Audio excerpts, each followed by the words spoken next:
तुहरा अभी ना छिलले बसवा धसी है आई बलमुआ तहरा में सास प्राण कसी है। पायल जी को बुला लो, पायल जी, नीतू जी और आप भी बहुत अच्छी नृत्यांगना है, इनके लिए जोरदार ताली। सबसे बड़ा हम भरण पोषण करने वाला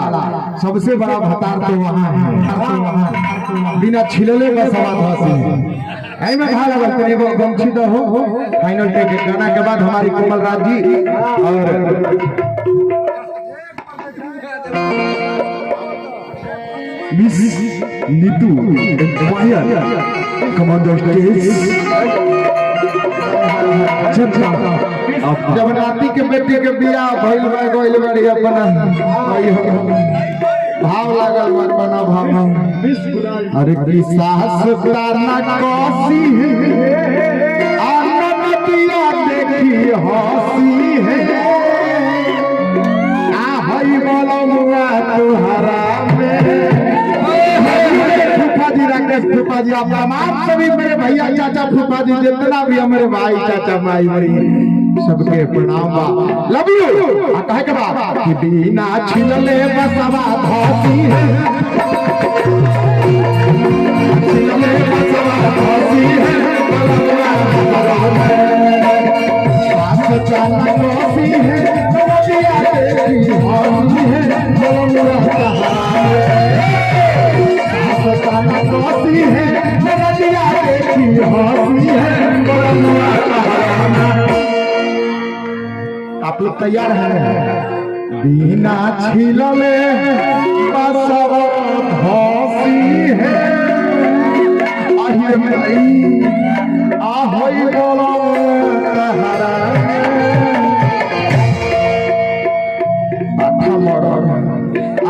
गाँव के जितना हमने भैया चाचा लोग देखा रहे हैं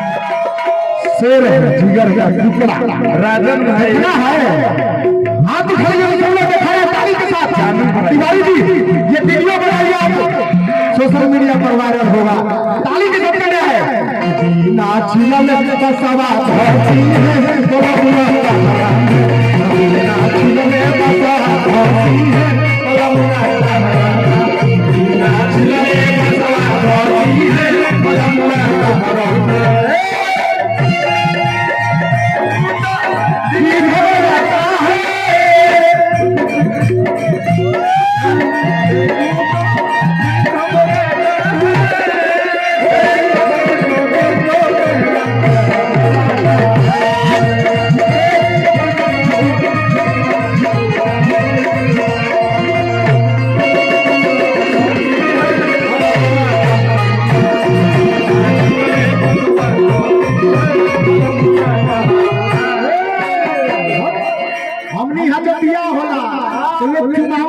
हमने यहाँ जब बियाह होला बियाह शादी भइल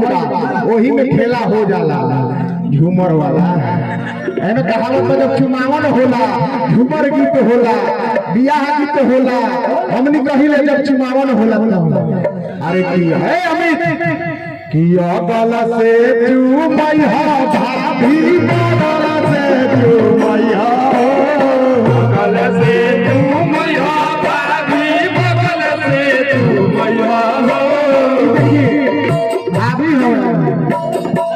गला से चुमैया भाभी गला से चुमैया गला से चुमैया भाभी गला से चुमैया भैया मेरा के छुआ वाला से रखे गया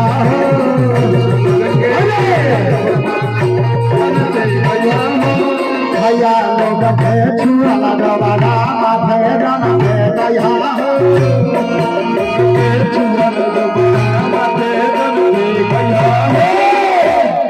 अब मामी आई बिया फरेश मामी है ना वो टैटू वाली टैटू वाली टैटू चलावेली ना हो दिखावा सोनू भैया कौन स्टेज निमन लगता है ताली मार दी कहे के कैसे कि गला से चुमैया हेलो हेलो हेलो हेलो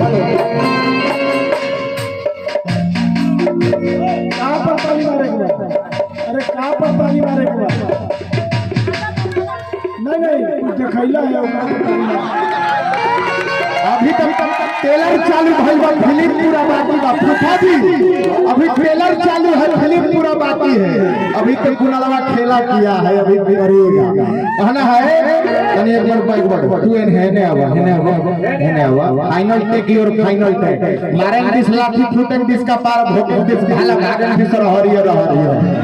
आए जे कहत नहीं फाइनल टेक